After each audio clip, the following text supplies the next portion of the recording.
Sama kita kasih tepuk tangan yang luar biasa bagi Tuhan kita.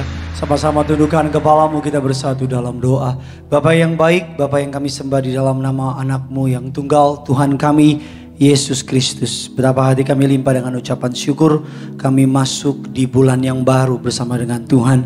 Kami percaya bulan Juni bersama dengan Yesus, bulan berkat, bulan mukjizat, bulan jawaban doa. Kami akan melihat kasih setia Tuhan. Kami akan melihat kebaikan Tuhan. Kami akan melihat pemeliharaan Allah. Jaringan yang kami pakai Tuhan yang sucikan, Tuhan yang kuduskan. Segala yang jahat tidak berkuasa di tengah-tengah kami. Bahkan Allah Roh Kudus urapi hamba-Mu. Setiap perkataannya tanda kuasa mukjizat menyertai. Nama-Mu Tuhan yang ditinggikan, diagungkan sampai selama-lamanya. Dalam nama Bapa, Putra dan Roh Kudus. Di dalam nama Tuhan Yesus. Setiap kita yang siap diberkati firman Tuhan Tiberias, sama-sama kita katakan amin. Kita kasih tepuk tangan yang luar biasa bagi Tuhan kita. Silakan duduk kembali saudara. Haleluya, puji Tuhan. Terima kasih kepada Tuhan Yesus Kristus atas kepercayaannya. Saya boleh melayani di tempat ini. Terima kasih kepada yang terhormat Gembala Sidang Bapak Pendeta Dr. Yesaya Pariaji dan Ibu Pendeta Darniati Pariaji. Untuk kepercayaannya saya boleh melayani pada siang hari ini. Terimalah salam dari mimbar ini. Shalom Tiberias. Masih bisa lebih semangat lagi. Shalom Tiberias. Apa kabar semuanya saudara? Tuhan Yesus itu baik, amin. Saya boleh melihat tangan-tangan yang bangga punya Tuhan Yesus. Bisa lambaikan tangan saudara. Kita kasih tepuk tangan sekali lagi yang luar biasa bagi Tuhan kita. Sebelum kita masuk dalam kebenaran firman Tuhan, mari seperti biasa kita mau mengangkat tinggi Alkitab kita di atas kepala. Sebagai wujud pengakuan kita akan otoritas kebenaran firman Tuhan. Mari sama-sama Tiberias, Gading Nias dan yang di rumah. Sama-sama ikuti doa saya dalam nama Tuhan Yesus Kristus. Aku percaya Alkitabku ini adalah firman Allah yang hidup. Aku adalah sama seperti yang difirmankannya. Aku adalah sama seperti yang dijanjikannya. Aku yang terima firman Tuhan. Hidupku tidak akan sama lagi. Semua yang percaya kita katakan amin. Keluarkan pulpen saudara, keluarkan catatan saudara. Kita akan sama-sama belajar lebih dalam lagi kebenaran firman Tuhan. Tema khotbah yang Tuhan taruh di hati saya bisa tolong ditampilkan di layar. Temanya adalah faith attitude, atau dalam terjemahan bebas bahasa Indonesianya adalah sikap iman. Ada banyak orang Kristen kebingungan ketika bicara mengenai iman. Ada banyak orang Kristen berpikir mungkin doa mereka yang kurang iman. Mungkin mereka yang kurang memiliki iman, makanya Tuhan gak dengar doa mereka. Ada banyak orang Kristen yang menganggap iman adalah sebagai sesuatu yang sukar dimengerti. Padahal iman adalah dasar dari segala sesuatu yang kita harapkan. Padahal iman adalah sebagai password untuk unlock the blessing from God. Adalah menjadi password atau kata kunci untuk membuka berkat-berkat dari kerajaan surga. Kita akan buka dasar kebenaran firman Tuhan Ibrani 11 ayatnya yang pertama sampai dengan ayatnya yang ketiga. Karena hanya 3 ayat kita akan baca bersama-sama. Saya encourage saudara untuk baca sampai perikop yang terakhir. Karena Ibrani 11 ini adalah Ibrani yang dikenal dengan saksi-saksi iman atau Hall of Fame, atau tentang para pembunuh-pembunuh raksasa, orang-orang yang menaklukkan dunia. Para saksi iman dalam Ibrani 11 sama seperti saudara. Ada orang-orang yang gagal. Ada orang-orang yang melakukan kesalahan. Tetapi dengan iman kepada Kristus, dengan iman kepada Allah, mereka bisa mencapai sesuatu yang hebat. Ibrani 11, 1 dan 3. Yang sudah di sana, sama-sama dengan saya katakan saya pasti diberkati. Yuk sama-sama kita baca Balai Sarbini. Balai Sarbini deh. Masih nanti malam ya. Sama kita baca Gading Nias. 3, 2, 1. Ya, iman yang kita harapkan dan yang tidak kita lihat. Sebab oleh imanlah. Ayatnya yang ketiga dengan lebih keras lagi. Karena iman sehingga apa yang kita lihat telah terjadi dari apa yang tidak dapat kita lihat. Sehingga apa yang kita lihat telah terjadi dari apa yang tidak dapat kita lihat. Kalau saudara baca ayat ini, karena iman kita mengerti. Tadinya tidak ada. tadinya belum berbentuk, tadinya belum tersedia, langit dan bumi belum ada. Tetapi Allah menciptakan langit dan bumi belum berbentuk, lautan dan daratan belum terpisah. Tapi dengan perkataannya, Alkitab katakan Allah menciptakan langit dan bumi. Tadinya tidak ada, tapi dengan firman, dengan iman, perkataan menjadi ada. Perkataan Allah memiliki daya cipta. Saudara diciptakan segambar serupa seperti Allah. Perkataanmu juga punya daya cipta. Katakan amin. Nah, saya pelajari iman adalah sebuah sikap. Sama-sama bilang sama saya, iman adalah sebuah sikap. Amin saudara. Iman adalah sebuah apa? Sebuah sikap. Iman bukan perasaan. Karena perasaan adalah sebuah tindakan berdasarkan informasi yang kita terima. Itu perasaan. Tapi iman bukan sebuah perasaan. Iman adalah sebuah sikap.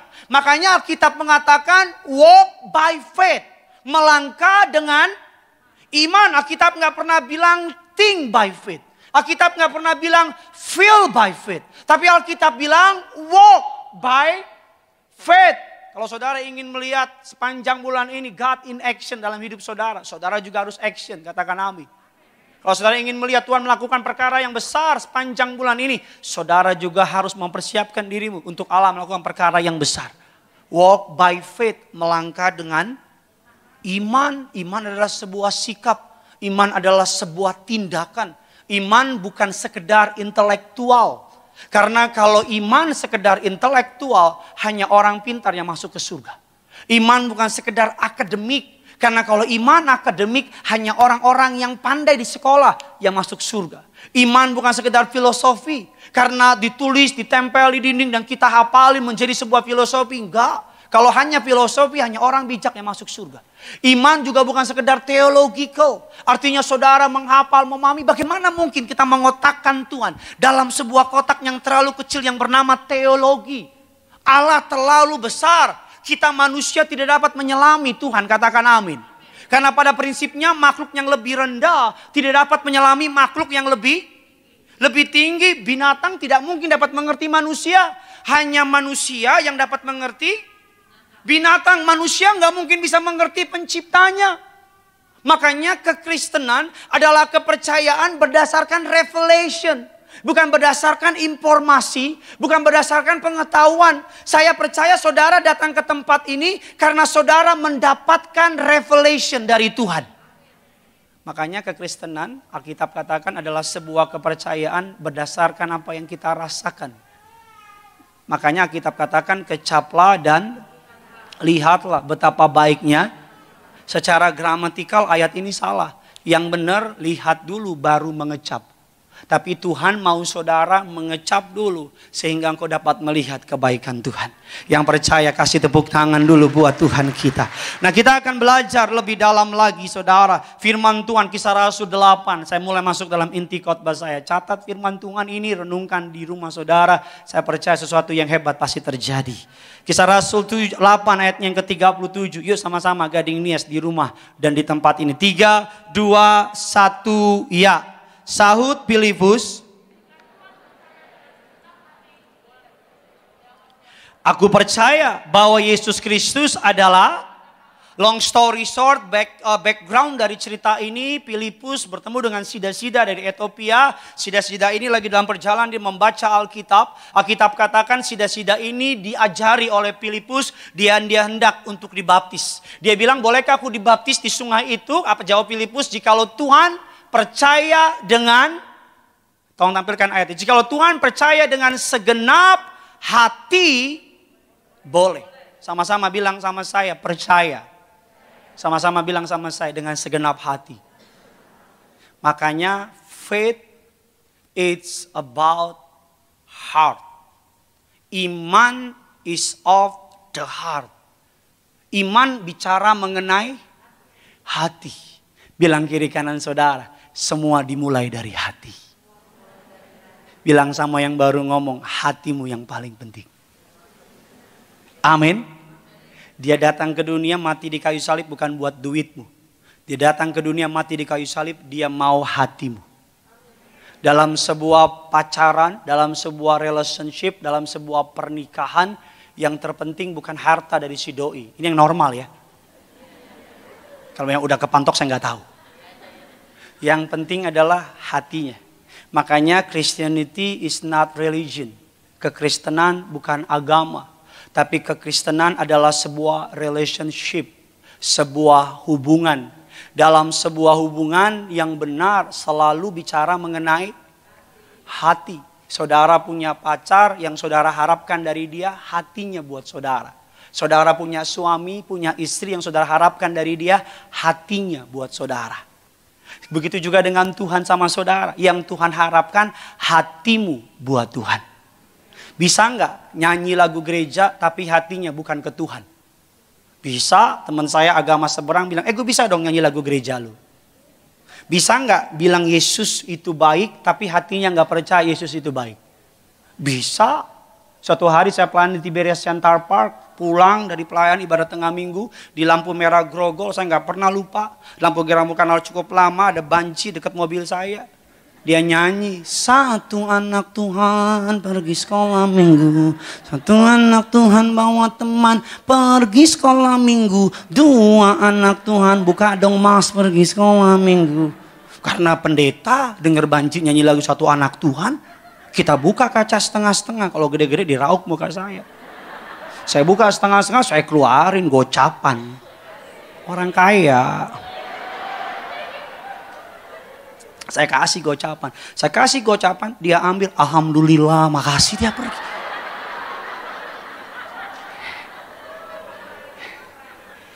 Iman bicara hati. Iman bicara hati. Iman bukan bicara intelektual. Iman bukan bicara apa yang kau rasa. Tapi iman bicara hati. Kita buka firman Tuhan, saya buktikan sama saudara, iman bicara mengenai hati. Sama-sama kita baca Roma 10, ayat yang ke-9 dan ayatnya yang ke-10. Sama-sama kita baca firman Tuhan, Roma 10, 9 dan ke-10. Sebab jika kamu bahwa Yesus adalah Tuhan dan dalam hatimu bahwa Allah telah membangkitkan dia dari antara orang mati, maka kamu akan diselamatkan. Ayat yang ke-10 sama-sama kita baca. Karena dengan hati orang percaya dan dibenarkan, dan dengan mulut orang mengaku dan diselamatkan. Dengan hati orang percaya baru dibenarkan. Karena hati dulu. Kalau hatimu percaya, maka akan mendrive perkataanmu. Perkataanmu akan mendrive your action. Your action akan menjadi your future. Tapi sebelum menjadi masa depan, sebelum menjadi sebuah hasil, semua dimulai dari sebuah proses yang kecil yang namanya heart, hati. Perhatikan hatimu. Ada banyak orang terlalu banyak menjaga propertinya. Malam dikunci pintu, malam dikunci rumah, CCTV dinyalain. Tapi lupa kunci hatinya. Ada banyak orang HP-nya dibikin password. Biar orang tidak berkepentingan bisa tidak dapat mengakses HP-nya. Supaya orang yang tidak dia inginkan tidak dapat membuka HP-nya. Tetapi hatinya nggak dikasih password. Jadi sampah dunia bisa masuk. Yang kotor-kotor bisa masuk. Yang jorok-jorok bisa masuk. Makanya Alkitab katakan dalam Amsal 4, tampilkan ayatnya. Dikatakan demikian firman Tuhan, ayat yang ke-23. Amsal 4, ayat yang ke-23. Sama-sama kita baca Gading Nias. 3, 2, 1, ya. Sekali lagi, jagalah. Sebab hatimu, apa saudara? Menentukan. Colek kiri kanan saudara, bilang jaga hati ngana. Bilang sama yang bangun, for kita ada orang. Najis pak. Jaga hati saudara. Jaga hati saudara. Karena dari hati, apa yang keluar dari mulut terpancar dari hati. Mukjizat dimulai dari hati pak. Jawaban doa dimulai dari hati bu. Promosi dimulai dari hati. Naik bukan turun, dimulai dari hati. Yang iblis incar bukan hartamu, hatimu. Karena hati adalah pusat dari iman orang percaya. Makanya Alkitab memberikan kita amanat, jaga hatimu dengan segala kewaspadaan. Karena dunia akan memenuhi dengan berita-berita hoaks dan sebagainya. Pada prinsipnya iman kita bisa naik, bisa turun. Saudara setuju apa tidak? Bisa naik, bisa turun. Makanya kalau kita ke gereja, kita merasa lebih punya iman. Betul apa tidak? Habis nyembah, habis ikut ibadah jam 2, keluar. Kok muka lo cerah? Habis nyembah. Kok muka lo bersinar? Habis dengar khotbah. Iman bertambah. Iman itu seperti ini. Kalau saudara bisa lihat saya. Seperti ini. Kalau engkau datang ke gereja, engkau dengar firman, baca firman, penyembahan, dengar perjamuan, terima perjamuan kudus, diurapi. Firman itu akan masuk ke dalam saudara, memenuhi menjadi iman. Nah pada prinsipnya kalau iman bertambah, maka kekhawatiran akan berkurang. Kalau iman bertambah, maka ketakutan akan berkurang. Kalau iman bertambah, maka depresi, stres akan berkurang. Tetapi kalau iman yang berkurang, maka di sisi yang lain ketakutan akan. Kalau iman yang berkurang, di sisi yang lain maka kekhawatiran akan. Seperti ini iman. Kalau nggak pernah diisi, nggak pernah terkonek sama Tuhan, nggak pernah punya jam doa, nggak pernah punya mesbah, akan makin keluar. Biar basah nih. Makin keluar. Makin keluar.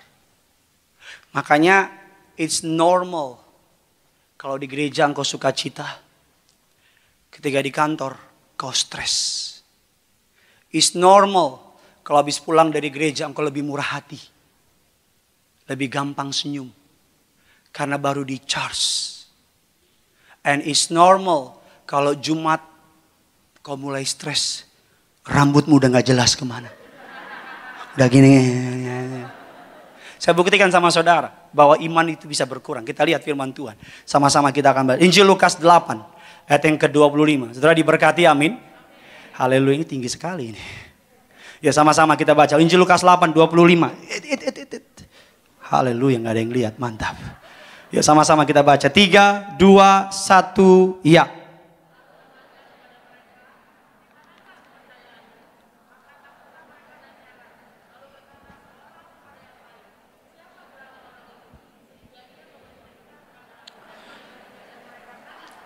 Saudara, latar belakang dari ayat ini, Yesus berjalan bersama dengan murid-murid melewati sebuah danau Tiberias. Angin puting beliung menghantam mereka dan murid-murid ketakutan. Kalau saudara baca ayat ini harus baca Lukas 4, Lukas 5, Lukas 6, Lukas 7. Baru mengerti mengapa di Lukas 8 Yesus berkata, "Where is your faith?" Di mana imanmu? Karena di Lukas 4 Yesus bersama dengan murid-murid mengusir setan. Menyembuhkan ibu mertua Petrus. Di Lukas 5, Yesus melakukan mukjizat di Danau Tiberias. Sekali tebar jalannya gak muat lagi. Di Lukas 6, Yesus mengusir setan. Di Lukas 7, Yesus menyembuhkan perwira di Kapernaum. Membangkitkan anak muda yang mati di Nain. Dan di Lukas 8, baru ada badai. Jadi maksudnya mengapa Yesus tertidur?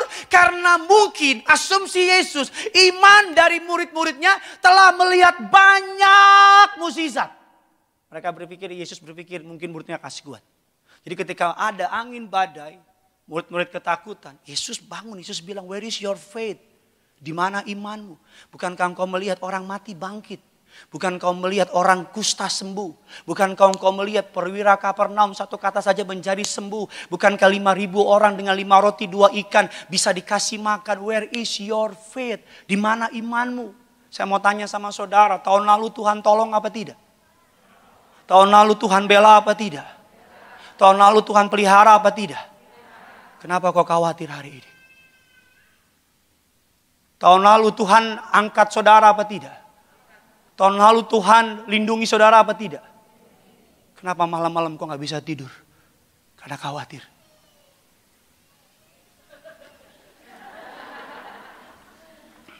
Kenapa? Kalau dulu Tuhan tolong, hari ini Dia pasti tolong. Kalau dulu Tuhan bela, hari ini Dia pasti bela. Saudara pasti pernah sakit kan? Kalau saudara sakit ke dokter, dikasih resep obat oleh dokter. Dokter tulisannya sengaja dibuat sehancur mungkin. Karena saya baca, karena supaya nggak bisa dimengerti. Betul ya? Saudara kasih resep dokter, saudara ambil. Bisa baca nggak? Nih, bisa baca nggak? Saya cuma baca di atas tinotuan, apa tomohon, apa nggak tahu lah. Kita dikasih surat dokter, saya surat ke saya, dikasih resep dokter, kita nggak bisa baca. Tapi kita dengan percaya kita bawa ke apoteker, kita kasih, kita antri, kita bayar. Bahkan apoteker bilang, yang ini sehari 3 kali sebelum makan, minum harus pakai ini, yang ini buat malam doang. Kita ambil dan dengan taat kita makan tiap hari. Obat dokter. Padahal dokternya kita kenal juga enggak. Tahu juga enggak. Saya sedang membawa saudara kepada sebuah pemahaman, tapi kita percaya. Padahal tulisannya kita enggak, padahal isi obatnya kita enggak tahu. Dia bisa kasih aja mungkin isi dalamnya sianida, apa saya enggak tahu. Tapi kita percaya. Mengapa sama surat dokter yang kita enggak bisa, yang kita enggak bisa baca kita percaya? Mengapa dengan firman Tuhan yang kita bisa baca tulisannya, yang kita kenal penulisnya, dan kita meyakini penulisnya adalah orang yang mengasihi kita, dan kita meyakini penulisnya adalah Allah yang hidup, mengapa kita nggak percaya? Mengapa kalau naik pesawat terbang, saudara bisa nyampe di pesawat, fasten your seatbelt, dan saudara bisa dengan mudahnya saudara WA orang yang saudara kasih dan bilang, papa nyampe jam 11 di Soekarno-Hatta. Padahal pesawat belum terbang. Tapi engkau bisa WA istrimu, suamimu, papa nyampe jam 11. Padahal engkau nggak kenal siapa pilotnya. Engkau nggak tahu dia bisa nyetir apa enggak. Tapi mengapa engkau percaya?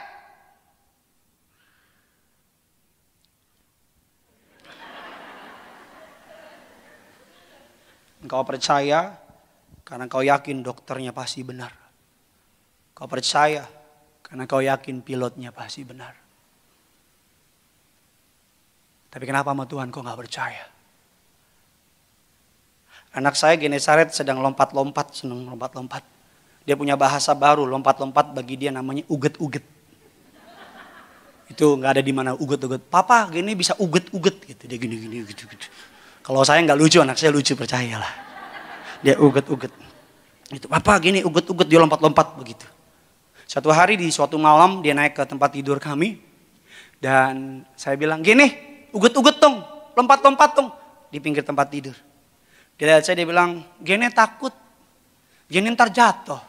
Tenang, papa jagain. Papa pegang kamu gak akan jatuh. Gini takut. Terus saya taruh tangan saya di bawah ketiaki dia. Supaya dia bisa rasain tangan saya. Tenang, papa jaga kamu. Enggak, gini takut. Gini percaya sama papa kan? Enggak.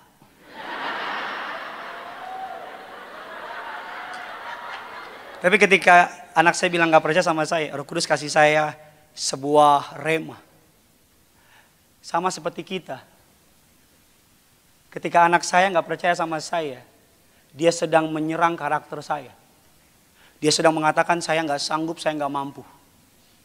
Ketika engkau bilang Tuhan gak sanggup, ketika engkau gak percaya sama firman-Nya, engkau sedang menuduh Tuhan pembohong. Engkau sedang menuduh Tuhan penipu. Engkau sedang mengatakan sama Tuhan bahwa firman-Mu bohong, perkataanmu penipu. Jadi ketika saya taruh tangan saya di anak saya bilang gini, jump. Daddy will catch you. Papa akan tangkap kamu. Dan dia mulai lompat pelan-pelan, dia mulai belajar percaya sama saya dulu. Memang begitu iman. Dia mulai belajar percaya, lompat dikit, lama-lama makin tinggi. Karena dia tahu saya bisa tangkap dia. Dan mulai sekarang dia lompat, gak pernah ngomong, tiba-tiba lompat. Dia naik, gini papa lompat.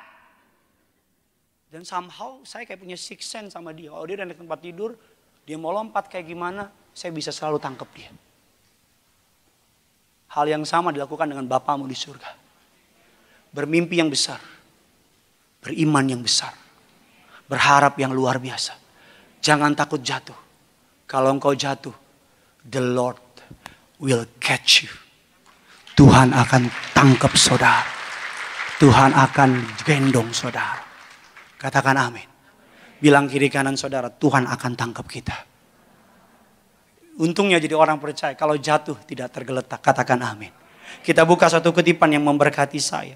Kutipan yang mengatakan demikian, there is always room for uncertainty in life. Dikatakan, but make no room to doubt the character of God. Saya terjemahkan dengan bahasa yang sederhana. Akan selalu ada ruang untuk ketidakpastian dalam hidup ini. Tetapi jangan pernah membuat ruang dalam hatimu untuk tidak atau untuk meragukan karakternya Tuhan. Saudara bisa lihat saya ke depan. Uncertainty bicara ketidakpastian. Di sini siapa yang tahu COVID-19 akan segera berlalu? Ada yang tahu? Nggak ada. Siapa yang tahu Presiden 2024 siapa? Kemungkinan Alex Simanjuntak. Sekali-sekali ngomong yang bagus. We never know. Kita cuma bisa predict. Kita cuma bisa spekulasi. Kita nggak pernah tahu. Maksud saya begini. Selalu ada banyak ketidakpastian dalam hidup ini. Betul apa tidak? Kita nggak tahu gimana bisnis kita. Kita nggak tahu gimana kesehatan kita. Kita nggak tahu gimana pelayanan kita, gimana pekerjaan kita. Tapi di tengah ketidaktahuan itu kita punya satu hal yang pasti. Tuhan pasti memelihara kita. Amin. Sebagai contoh, rumah saya lagi renovasi. Nggak nanya, saya kasih tahu. Saya meragukan istri saya dalam memilih perabotan di rumah. Bukan soal taste-nya really good. Bagus banget dipilih perabotan. Yang saya ragukan harga perabotannya. Jadi kalau istri saya pilih perabotan, dibilang sayang ini mejanya bagus. Saya lihat harganya nggak bagus. Saya bilang ini meja bisa terbang apa gimana, kok mahal banget. Saya meragukan pilihannya dia dalam memilih perabotan. Saya mungkin mempertanyakan pilihannya dia dalam cara mendidik anak kita. Saya mungkin meragukan cara dia memasak hari itu. Tapi saya nggak pernah meragukan hatinya buat saya. Kan istri gua bukan istri lo. Saya nggak pernah meragukan bahwa Amanda sayang saya, cinta saya, mengasihi saya. Saya seringkali dalam perjalanan iman saya mempertanyakan. Mengapa Tuhan izinkan ini terjadi sama saya? Mengapa Tuhan izinkan beberapa orang memfitnah saya? Mengapa Tuhan izinkan ada hal-hal terjadi dalam hidup saya? Saya beberapa kali mempertanyakan itu sama Tuhan. That's why it's okay untuk pertanyaan itu sama Tuhan. Karena di Alkitab ada yang namanya kitab ratapan. Nggak ada kitab keluhan. It's okay. Saya beberapa kali mempertanyakan. Tapi saya tidak pernah meragukan bahwa Tuhan baik, Tuhan setia, Tuhan tidak pernah berubah, Tuhan pasti bela, Tuhan pasti buka jalan, Tuhan pasti tolong. Saya berkali-kali mempertanyakan, Tuhan kenapa ini? Tuhan kenapa orang ini begini? Kenapa orang ini begini? Beda. Makanya keluhan dan ratapan berbeda. Saya tampilkan di slide, keluhan adalah tuduhan terhadap Tuhan yang menyaksikan karakternya. Tapi ratapan adalah sebuah seruan kepada Tuhan berdasarkan keyakinan pada karakternya. Maksudnya begini, Tuhan saya sakit, Tuhan saya kecewa, Tuhan saya nggak terima, Tuhan saya nggak tahu harus buat apa. Tapi saya percaya Tuhan tolong saya. Kitab Mazmur penuh dengan ratapan. Daud berkata, berapa lama lagi kau meninggalkan aku? Berapa lama lagi engkau tidak menolong aku? Tuhan senang ketika umatnya meratap sama dia.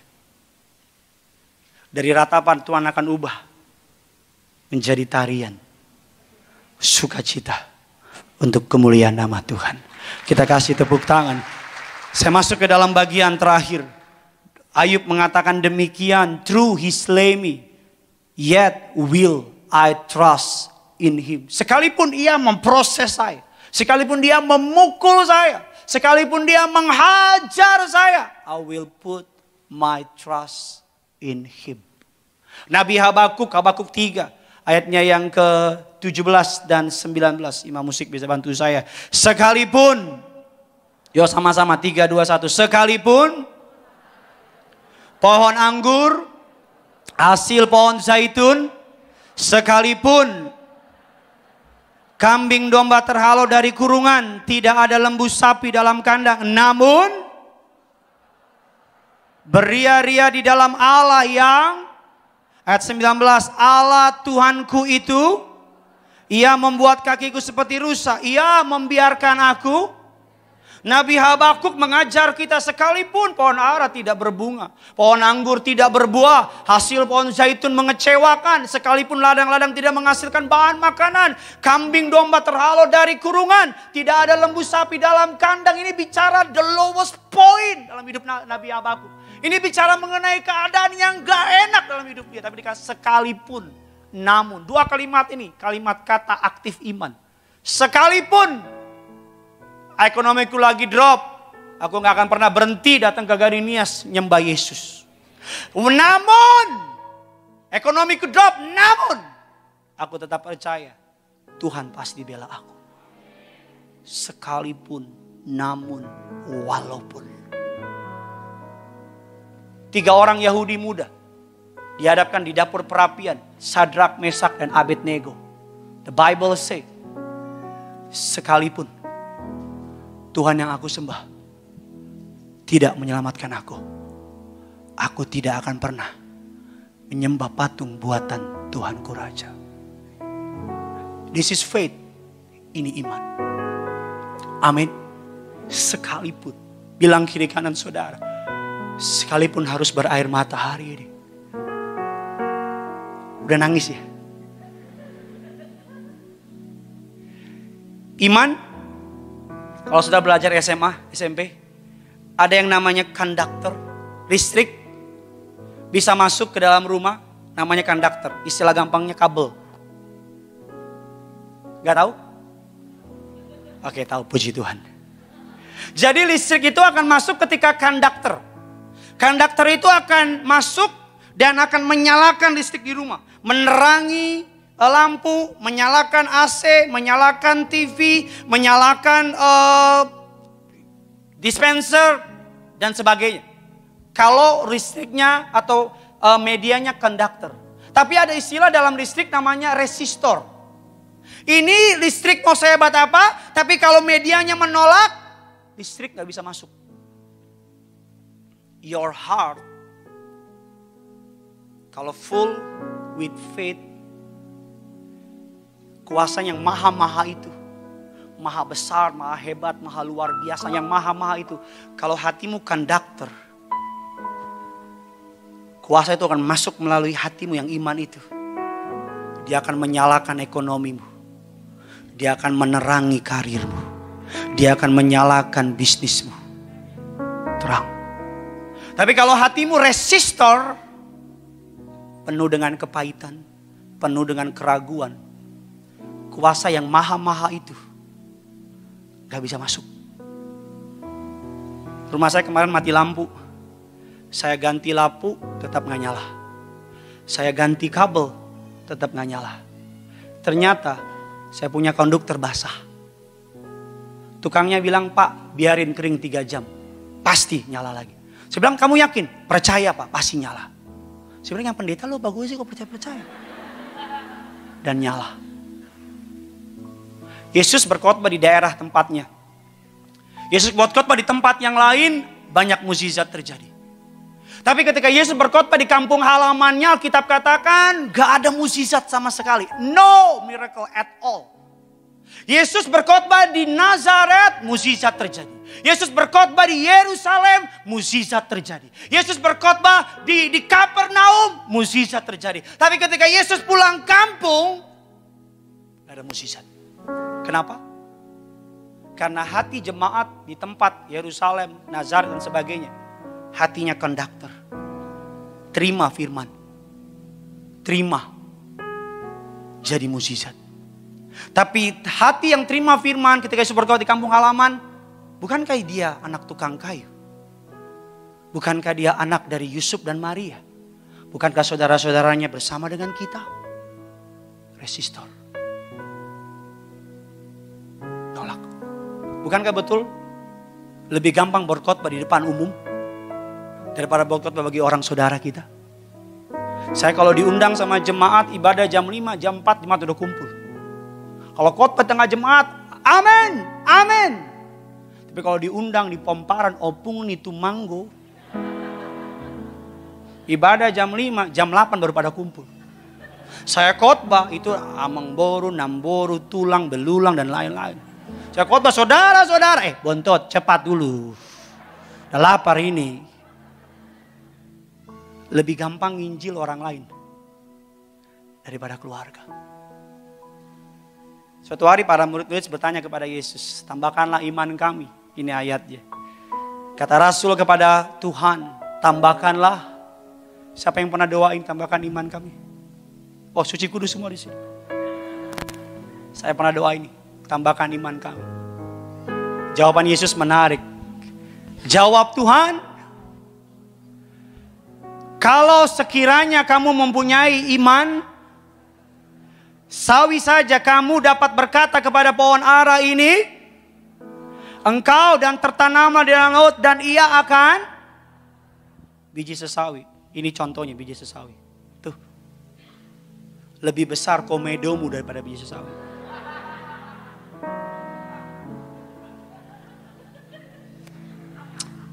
Sudah bisa lihat ke saya. Kadang-kadang kita dihakimi dengan kalimat, iman lu sih kurang gede. Iman lu sih kurang besar. No. Alkitab yang bilang, imanmu si biji sesawi aja. Kalau kau arahkan kepada Kristus Yesus Tuhan, bisa memindahkan gunung. Katakan amin. That's why banyak orang agama lain datang ke Tiberias, pulang bawa mukjizat. Tapi orang Tiberias sendiri gak bawa mukjizat. Saya lihat dengan mata kepala saya singer, saya pelayani Tiberias sudah tahun 2000. Saya singer di Menteng Prada, ibadah tengah minggu hari Rabu, Pak Paryaji yang khotbah, saya singer. Ada seorang dari Padang, pakai hijab, kanker di sini, tumor gede.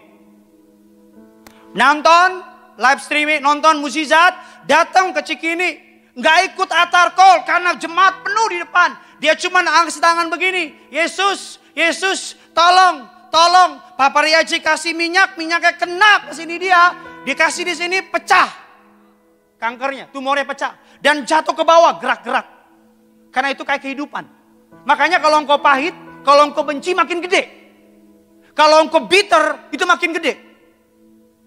Makanya orang-orang yang datang ke Tiberias yang dari luar, cuman punya iman sebesar biji sesawi, pulang bawa mukjizat. Halo? Tapi orang Tiberias yang cuma datang ke gereja, MC-nya beda kayak minggu lalu nih. Gak ngangkat nih, gak gigit. Sini gue gigit loh. Si Gideon baru potong rambut, gantengan gak potong dia ini. Altar call, kita maju altar call, kita bilang gak begini altar call. Gak benar ini. Terlalu banyak. Terlalu aneh-aneh. Ibu Natali Beer. Saya diberkati sama kesaksiannya dia. Ini gambarnya Ibu Natali Beer. Dokter vonis anaknya 3 profesor, 1 dokter spesialis. Anaknya divonis hidrosipalus, pasti cacat, ginjalnya bermasalah, pembengkakan di kaki. Dokter vonis anaknya harus dibuang saja, karena kalau lahir pasti cacat. Datang ke gereja Tiberias, suaminya bukan orang percaya, ateis. Punya iman sebesar biji sesawi. Terima, faith is of the heart. Iman bicara apa tadi? Hati. Dia terima perkataan gembala sidang. Dia imani anakmu tidak dioperasi, anakmu tidak akan mati, anakmu tidak akan cacat. Dia imani perkataan gembala, dia stop nggak ke dokter. Dia enggak, dia imani perjamuan kudus, minyak urapan. Pas operasi 12 jam nggak keluar-keluar anaknya. Dia ambil minyak urapan, iman kepada Yesus. Dia minum minyak urapan. Baru minum berapa menit kemudian ngeden, blojor. Tapi kan gambarnya lebih penting mukanya daripada muka saya. Ini anaknya, suaminya yang gak terima Yesus, sekarang jadi terima Yesus. Suami yang gak percaya Yesus sekarang jadi percaya Yesus. Faith it's of the heart. Hati. Sekalipun aku dalam lembah kelam, ku tak takut sebab kau di sisiku. Sambil bangkit berdiri. Sekalipun badai topan datang menerpa, ku tak gentar sebab kau di sisiku. Tiberias Garinias, angkat tanganmu sama-sama bilang salah. Aku percaya.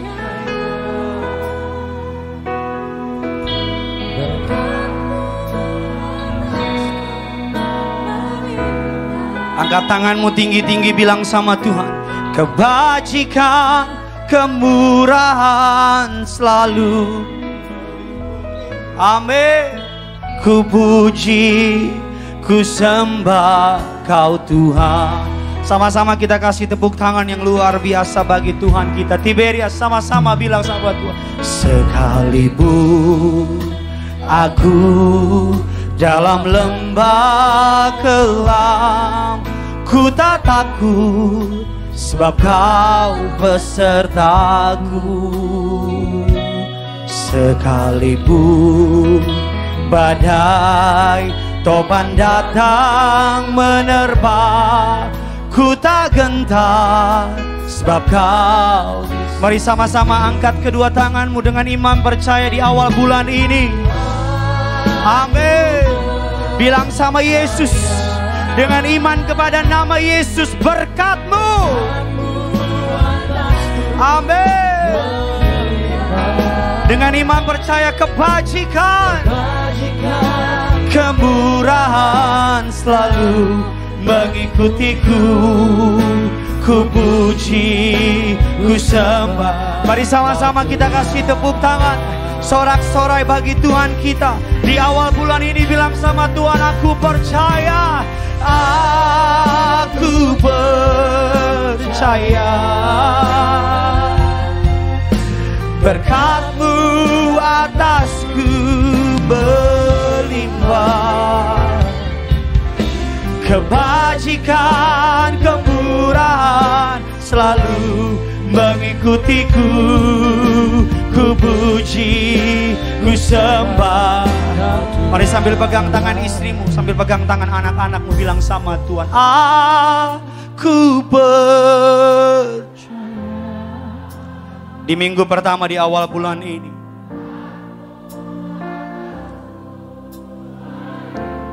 bersama dengan keluargaku, aku katakan, lantai 3, lantai 4, lantai 2, pandang Yesus dengan iman. Angkat tanganmu tinggi-tinggi, jadikan lagu ini sebagai doamu. Bilang sama Tuhan, aku percaya. Aku percaya berkat-Mu atasku.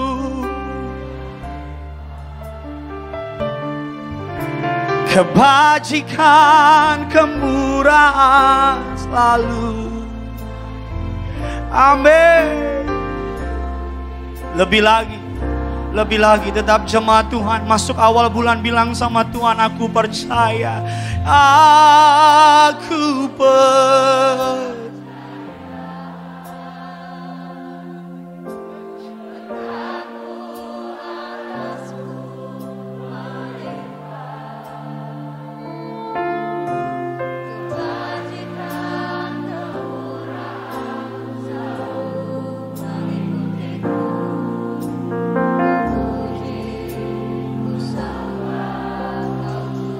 Saya berikan saudara 1 menit untuk berdoa dengan keluargamu. Nyatakan imanmu. Iman adalah sebuah sikap. Iman bukan perasaan. Iman adalah sebuah sikap. Bertindak dalam iman. Melangkah dalam iman.